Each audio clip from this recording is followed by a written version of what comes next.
Quand vous voyez une personne, vous voulez vous faire une idée de cette personne, comment vous faites? Comment? On parle avec elle, effectivement, on discute. Peut-être on est attentif à ce que cette personne va dire et certainement nous allons l'observer, nous allons la voir vivre.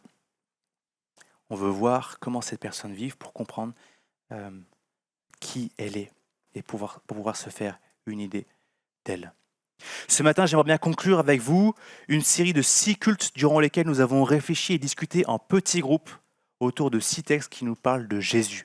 Nous avons utilisé le support Les 7 signes de Jean, édité aux éditions BLF, qui propose une série de questions sur ces passages. Les 7 signes de Jean. Et vers la fin de son récit de l'Évangile, Jean, disciple de Jésus, explique dans quel but il a rédigé l'Évangile. Jésus, au chapitre 20, versets 30-31, Jésus a accompli encore en présence de ses disciples beaucoup d'autres signes qui ne sont pas décrits dans ce livre. Mais ceux-ci ont été décrits afin que vous croyiez que Jésus est le Messie, le Fils de Dieu, et qu'en croyant vous ayez la vie en son nom. Alors nous avons relevé ensemble durant l'année, on va dire environ une fois tous les 2 mois, les signes énoncés dans l'évangile de Jean. Est-ce que vous vous souvenez de ces 6 signes que nous avons vus ensemble? Le premier des signes. L'évangile de Jean relate 7 miracles, c'est les 7 signes. Est-ce que vous vous souvenez du premier signe? L'eau changée en vin, nous sommes dans Jean chapitre 2, versets 1 à 12. L'eau changée en vin. Et nous voyons cette histoire d'un mariage où Jésus est invité et les gens demandent il n'y a pas de vin pour le mariage et est-ce que tu peux faire quelque chose? La mère de Marie demande à Jésus s'il peut faire quelque chose. Et il dit mais son heure n'est pas encore venue. Puis en plus sa mère dit après aux serviteurs, faites tout ce qu'il vous dira. Et Jésus fait remplir à des serviteurs des grandes jarres qui servaient aux purifications, des grandes jarres d'eau. Et quand il apporte au responsable du mariage, eh bien cette eau est transformée en vin. Ce qui est ancien, ces rites de purification qu'on pouvait trouver dans l'Ancien Testament, sont remplacés par ce vin nouveau qui arrive, Jésus-Christ. Et ce vin nouveau manifeste toute cette nouvelle alliance qui arrive avec Jésus-Christ. Et nous lisons au verset 11 de ce chapitre, « Tel fut à Cana en Galilée le premier des signes miraculeux que fit Jésus. Il manifesta sa gloire et ses disciples crurent en lui. » Nous pouvons tirer 2 conclusions à ce sujet. Jésus, premièrement, comble nos besoins. Et deuxièmement, la foi, c'est croire Jésus sur parole. Et nous voyons déjà bel et bien un exercice, croire quelqu'un sur parole, croire Jésus sur parole. C'est déjà un beau défi pour nous. Est-ce que vous vous souvenez du signe numéro 2? L'aveugle né de naissance, on est un peu plus loin.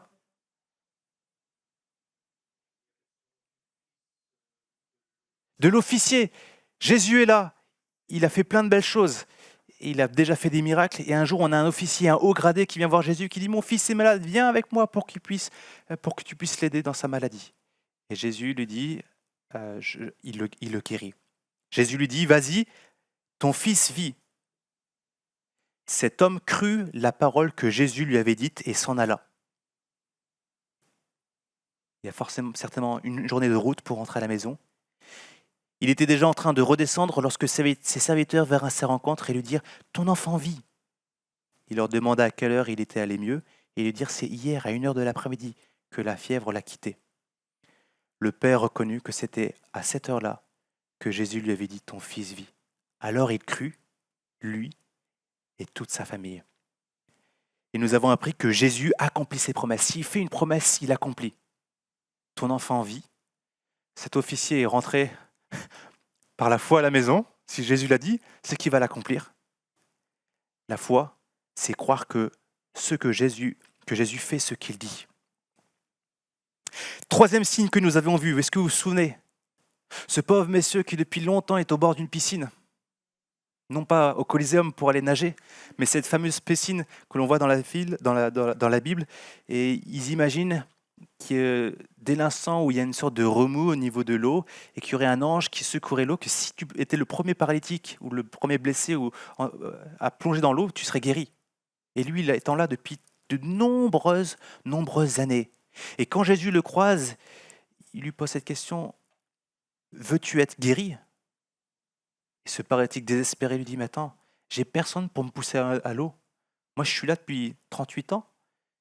Et le temps que ça commence à remuer au bord de l'eau, moi, j'ai pas le temps de sauter dans l'eau. Il faut juste savoir comme ça, ce côté-là de l'eau qui remue, un ange qui secourait l'eau, c'est pas biblique. En tout cas, c'est mis entre crochets. C'est l'interprétation, la croyance que les gens avaient de ce lieu-là, et ce n'est pas euh, biblique. Mais Jésus lui dit, en fait, cet homme est tellement désespéré qu'il dit, mais j'ai aucun moyen d'être sauvé, j'ai aucun avenir. Jésus lui dit, lève-toi, prends ton brancard et marche. Imaginez, on vous dit ça, 38 ans que tu es au bord de l'eau, désespéré. Qu'est-ce qu'il fait? Aussitôt cet homme fut guéri. Il prit son brancard et se mit à marcher. Et quelques temps plus tard, Jésus le retrouva dans le temple et lui dit, te voilà guéri. Ne pêche plus, de peur qu'il ne t'arrive quelque chose de pire. Nous avons vu que Jésus nous sauve de nos péchés et pas forcément de nos problèmes. Et nous avons vu aussi que la foi, c'est vouloir être sauvé de notre péché. Maintenant, imaginons la suite, le 4e signe. Je ne sais pas si vous vous souvenez, le 4e signe.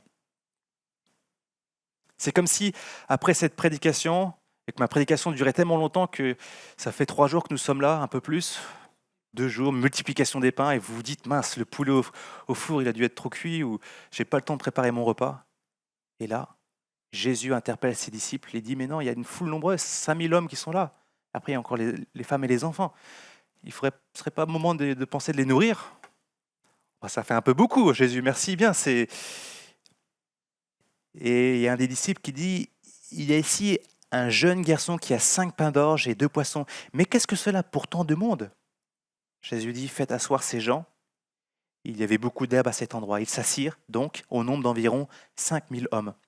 Jésus prit le pain, remercia Dieu et les distribua aux disciples qui les donnèrent à ceux qui étaient là. Il leur distribua de même les poissons, autant qu'ils en voulurent. Lorsqu'ils furent rassasiés, il dit à ses disciples, ramassez les morceaux qui restent afin que rien ne se perde. Ils les ramassèrent donc, et ils remplirent 12 paniers avec les morceaux qui restaient, des 5 pains d'orge, après que tous eurent mangé. Un miracle incroyable. Jésus nourrit 5000 hommes. Qu'est-ce que nous apprenons? Jésus permet des situations difficiles pour faire grandir notre foi. Et la foi, c'est apprendre à dépendre de Dieu. Des fois, nous sommes là avec nos malheureux 5 pains et 3 poissons et on dit, Seigneur, qu'est-ce que tu veux que je fasse avec ça pour faire? Il dit, t'inquiète, je m'occupe du reste. Dieu agit, intervient. 5e signe. Est-ce que vous connaissez ce 5e signe? Vous avez déjà eu la peur de votre vie? Moi, j'ai une phobie, c'est vrai. C'est quand je vois les films où je vois des bateaux avec les grosses tempêtes, ça me fait vraiment peur. J'aime pas ça. Et je me dis, tu te ramasses une grande vague, c'est vraiment difficile. Alors imaginez les pauvres disciples, les 12 disciples dans la barque, qui rament autant qu'ils peuvent. Ils ont parcouru combien? 5 kilomètres 5 kilomètres, ils sont au milieu de la tempête. Comment vont-ils faire pour arriver de l'autre côté? Le vent soufflait avec violence, lisons-nous, et le lac était agité. Et après avoir ramé environ 5 kilomètres, ils virent Jésus qui marchait sur l'eau et s'approcha de la barque, et ils eurent peur. Mais Jésus leur dit, c'est moi, n'ayez pas peur. Et ils arrivent à destination. Nous voyons ici que Jésus maîtrise l'univers entier. Il veut nous assurer et prendre les commandes. Il veut nous rassurer et prendre les commandes. Et la foi, c'est croire en sa présence, même dans l'épreuve. Quel que soit le navire dans lequel tu te trouves, même si tu as l'impression que la mer est juste un peu comme ça, même si tu es plutôt comme moi, en mode avoir peur sur l'eau ou pas être à l'aise, même si la tempête est grande. Dieu maîtrise l'univers. Il veut nous rassurer et prendre les commandes. Nous avons le 6e signe, tu l'avais dit, Ketsia, la guérison d'un aveugle de naissance. Cette histoire est incroyable. Jésus marche, et puis il y a cet homme-là qui est aveugle de naissance qui mendie, et tu as les disciples sans trop de discrétion, qui disent est-ce que c'est parce qu'il a péché qu'il ne voit plus, qu'il est aveugle, ou c'est ses parents T'imagines, le gars, il entend ça, il se dit mais ma vie est un calvaire. C'est parce que je suis quelqu'un de mauvais ou quoi? Ses disciples lui posèrent cette question, Maître, qui a péché cet homme ou ses parents pour qu'il soit né aveugle? Jésus répondit, ce n'est pas que lui ou ses parents aient péché, mais c'est afin que les œuvres de Dieu soient révélées en lui.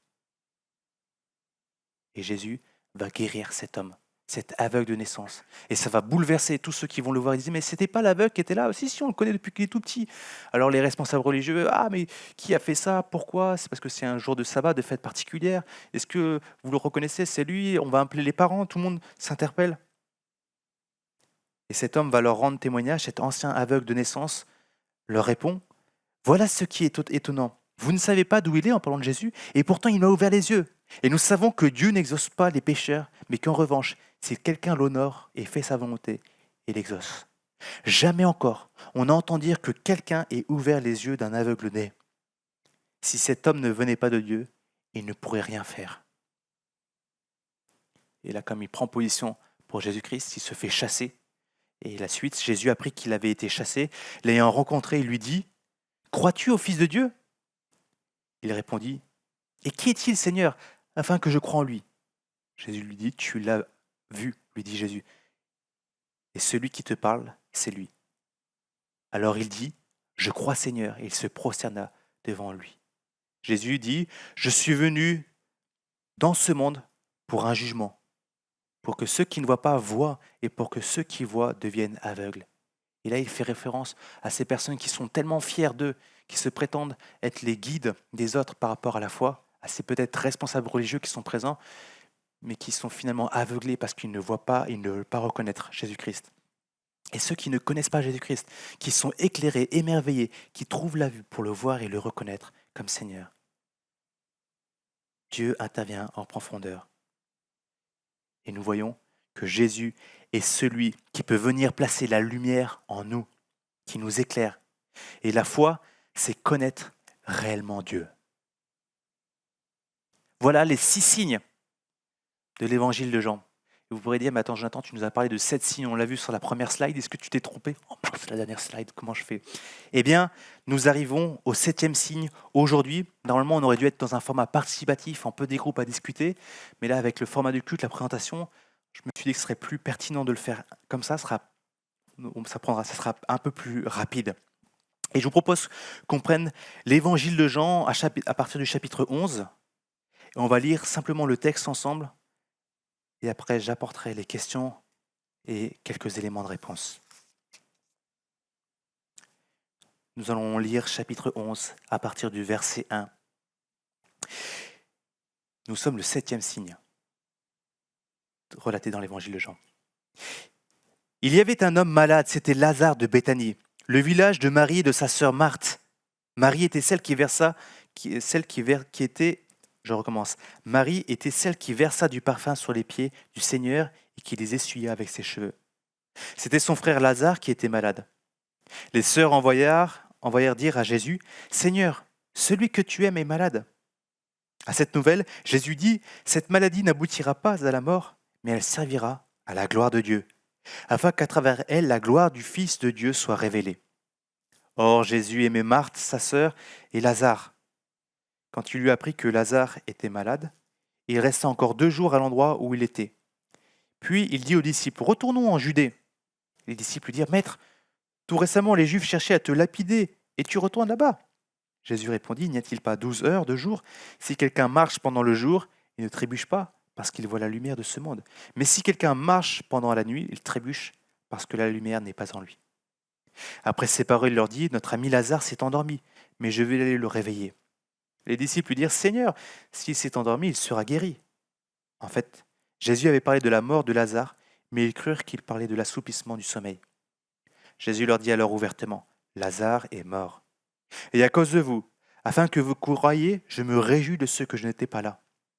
Mais allons vers lui. » La déçue, Thomas, appelé Didyme, dit aux autres disciples, « Allons-y, nous aussi, afin de mourir avec lui. » À son arrivée, Jésus trouva que Lazare était depuis 4 jours dans le tombeau.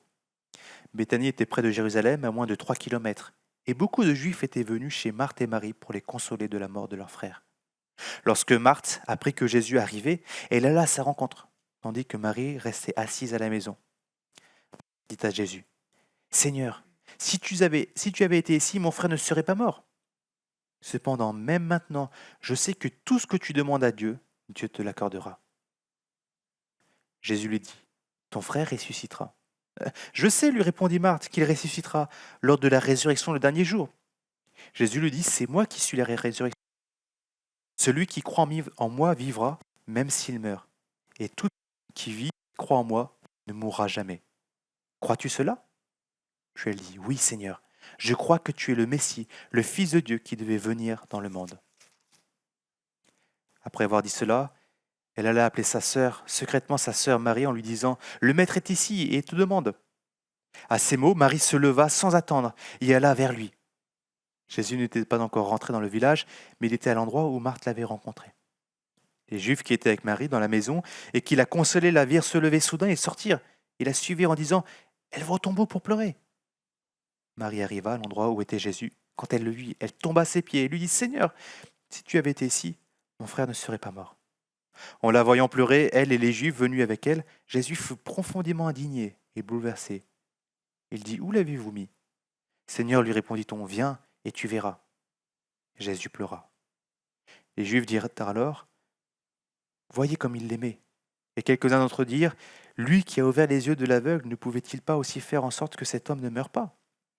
Jésus, de nouveau profondément indigné, se rendit au tombeau. C'était une grotte, une pierre fermait l'entrée.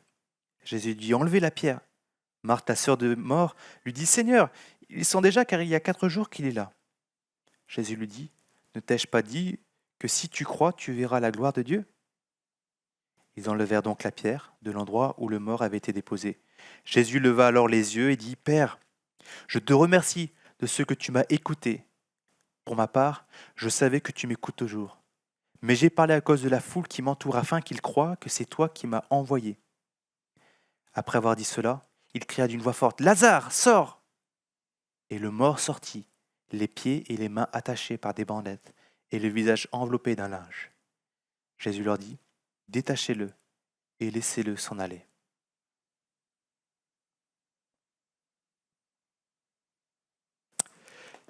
Voici du coup le 7e signe, la résurrection de Lazare. Alors quand Jésus arrive-t-il finalement à la maison de Lazare?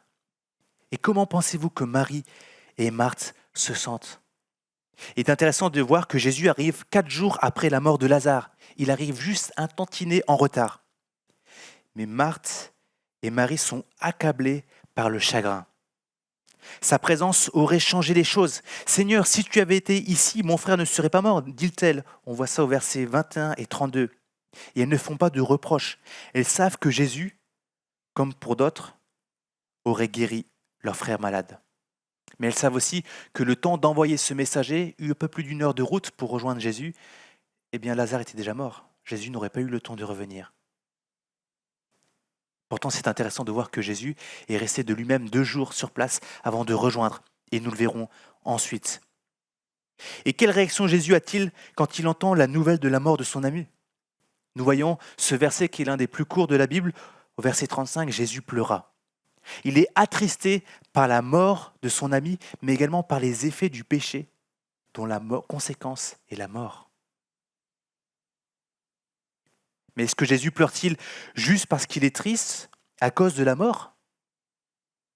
Nous apprenons que Jésus est profondément indigné en voyant Marie et les Juifs qui l'accompagnent pleurer au verset 34.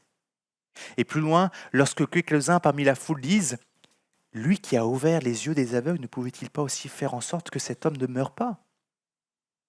Les uns et les autres ne croient pas que Jésus est capable d'intervenir dans cette situation. En fait, il est arrivé trop tard. Là, Jésus ne peut rien faire. On le connaît, vous le savez. Si autour de vous, il y a des gens qui sont décédés, c'est définitif. Vous ne pourrez pas les revoir. Et là, ils sont tous à se dire, en fait, il aurait dû venir avant. Par son attitude, Jésus montre non seulement que Dieu accueille notre souffrance, mais qu'il la partage et qu'il la porte lui-même. Et si on poursuit, en réfléchissant au but de la résurrection de Lazare et pourquoi Jésus a fait exprès d'arriver trop tard, eh bien c'est ce que nous avons vu au verset 4. Cette maladie n'aboutira pas à la mort, nous dit Jésus, mais elle servira à la gloire de Dieu, afin qu'à travers elle, la gloire du Fils de Dieu soit révélée. En ressuscitant Lazare, Jésus montre qu'il est plus grand que la mort. Et nous avons bien vu dans ce texte une mort qui est bien consommée depuis 4 jours, la décomposition avait déjà eu lieu. Il peut offrir la vie éternelle à celui qui croit en lui. Jésus lui dit, c'est moi la résurrection et la vie. Celui qui croit en moi vivra, même s'il meurt. Et toute personne qui vit et croit en moi ne mourra jamais.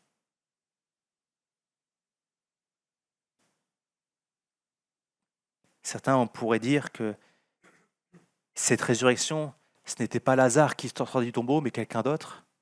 Mais les gens l'ont reconnu, c'est bien Lazare qui ressort.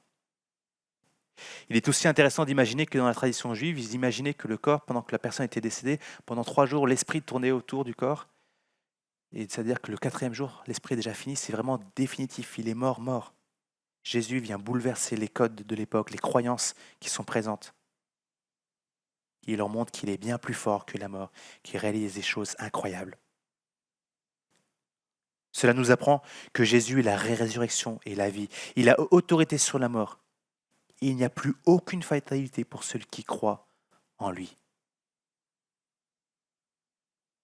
Pourquoi Jésus a-t-il été envoyé ? Jésus déclare dans sa prière, « Pour ma part, je savais que tu m'écoutes toujours, mais j'ai parlé à cause de la foule qui m'entoure afin qu'ils croient que c'est toi qui m'as envoyé » au verset 42. Dieu a envoyé Jésus-Christ pour apporter une solution à notre péché. À notre péché. Nous savons que le péché et le salaire du péché, c'est la mort. Et cette mort nous éloigne de Dieu parce que nous ne voulons pas reconnaître Dieu à la place qui lui revient. Il intervient, Dieu intervient en notre faveur par amour. Jésus-Christ se sacrifie lui-même. La résurrection de Lazare annonce quelque chose de bien plus grand. La propre résurrection de Jésus-Christ qui nous donne la paix avec lui-même. Celui qui reconnaît sa situation perdue et reçoit avec foi Jésus-Christ dans sa mort et sa résurrection est au bénéfice de son sacrifice une fois pour toutes. Il connaît alors la paix avec Dieu, l'assurance de sa présence, ainsi que la vie éternelle. Alors qu'apprenons-nous sur la nature de la foi ? La foi en Jésus délivre de la condamnation de la mort éternelle. Elle offre la vie éternelle avec Dieu. Si on regarde maintenant avec mon PowerPoint, s'il fonctionne. Normalement, je ne fais pas de PowerPoint pour mes prédications. Là, je me suis dit, ce matin, ce sera quand même pratique pour essayer de lister un peu les idées. Mais là, je fais bugger le PowerPoint. Merci Hervé, du coup, je retente le coup. En fait, c'est chaque fois que j'appuie sur la... Hop, c'est marrant. Hein, bon, soit, ne rigolons pas de tout ça, mais on arrive du coup... Normalement, si tu arrives à mettre la prochaine slide, c'est une slide où on revoit les 7 signes avec les différents éléments de conclusion de ces 7 slides.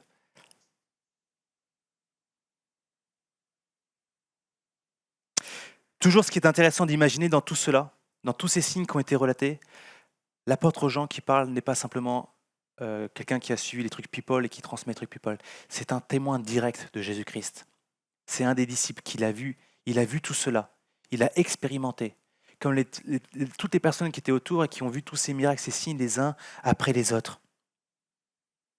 Et on se souvient que c'est le but de l'écriture de son évangile. Quand il dit que Jésus a encore accompli, encore en présence de ses disciples, beaucoup d'autres signes qui ne sont pas décrits dans ce livre, l'évangile de Jean. Mais ceux-ci, les 7 signes, ont été écrits afin que vous croyiez que Jésus est le Messie, le Fils de Dieu, et qu'en croyant vous ayez la vie en son nom. Merci. Et Jean, inspiré par le Saint-Esprit, affirme ici que nous devons premièrement reconnaître par la foi Jésus comme le Christ, et deuxièmement, recevoir le salut par cet acte de foi. Ce que j'aime bien quand on regarde tous ces signes, ces 7 signes, c'est soit des gens qui vont à la rencontre de Jésus, qui demandent son aide, son intervention, soit Jésus qui va à leur rencontre. On peut penser à cet aveugle de naissance, à ce paralytique, aux 5000 personnes C'est lui qui intervient en leur faveur. Mais ce qui est aussi intéressant avec toutes ces personnes, c'est que le personnage central, ce n'est pas chacune d'elles, mais c'est bel et bien Jésus-Christ. On ne connaît pas le nom de l'aveugle de naissance, on ne sait pas ce qu'il est devenu. On ne connaît pas le paralytique et on ne sait pas si il va se confier en Jésus-Christ ou s'il va simplement se réjouir de sa guérison et vivre sa vie comme si de rien n'était, dans un esprit de non-reconnaissance. J'aime bien parce que toutes ces situations nous mettent Jésus-Christ en première ligne. C'est en lui que nous pouvons nous confier. Et en fait, c'est une réalité simple de la vie chrétienne. Dieu intervient en notre faveur, non pas pour que nous puissions mener notre petite vie comme si nous étions les maîtres de notre vie, mais c'est une invitation à reconnaître Jésus-Christ comme étant celui en qui nous pouvons nous confier, nous apaiser, nous ressourcer, nous confier véritablement. Il est celui qui nous délivre de nos craintes, celui qui bouleverse nos vies, qui change nos perceptions, nos questions de priorité. Il est celui en qui nous pouvons nous confier, en qui nous pouvons trouver la paix. Si nous nous confions dans ce que nous avons dans notre quotidien, nos biens, on peut tout perdre. Notre santé, nous pouvons la perdre. La vie, on a parlé de la fragilité de la vie.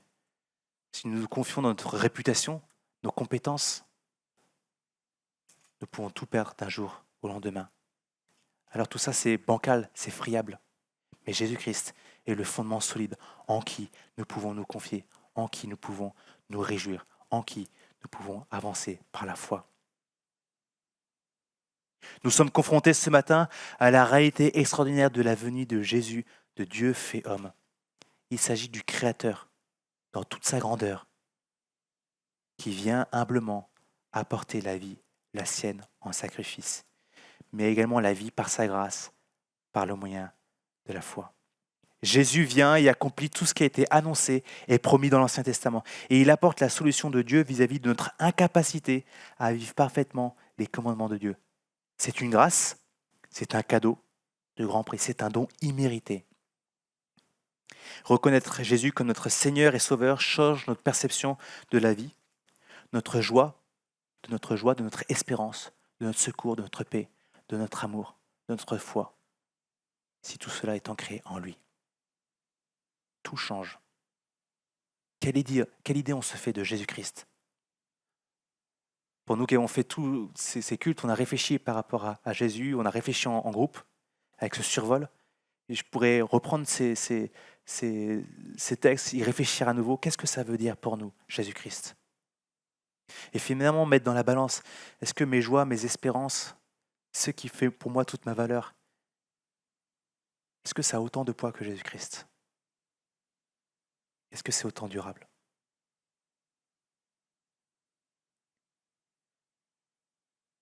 Et Jésus ne cherche pas simplement notre confort, notre paix, mais il désire notre relation avec lui, d'être ancré en lui par le moyen de la foi.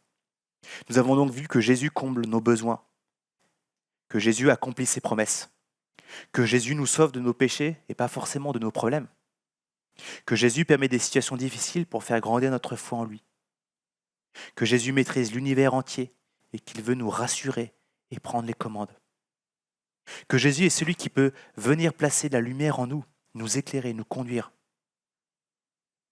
que Jésus est la résurrection et la vie, celui qui nous assure cette espérance éternelle de vivre avec lui, d'être en paix avec Dieu, d'échapper à la condamnation. Et nous sommes interpellés parce que nous sommes tous face à des décisions. La foi, c'est croire Jésus sur parole. La foi, c'est croire que Jésus fait ce qu'il dit. La foi, c'est vouloir être sauvé de notre péché. La foi, c'est apprendre à dépendre de Jésus. La foi, c'est croire en sa présence, même dans l'épreuve. La foi, c'est reconnaître réellement Dieu. La foi délivre de la condamnation de la mort et offre l'éternité avec Dieu.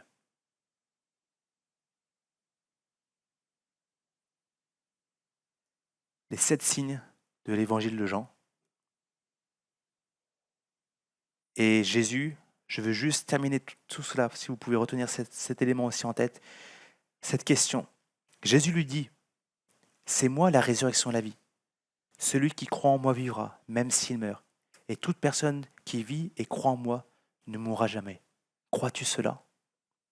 Est-ce qu'aujourd'hui, maintenant, tu crois cela? Quel sera le chemin de ta vie? Je disais de manière ironique à Alicia, quand on aura 95 ans, ça va être beau à voir, de voir tout ce chemin parcouru. Et de nos âges, dès maintenant, on se souvient de notre parcours.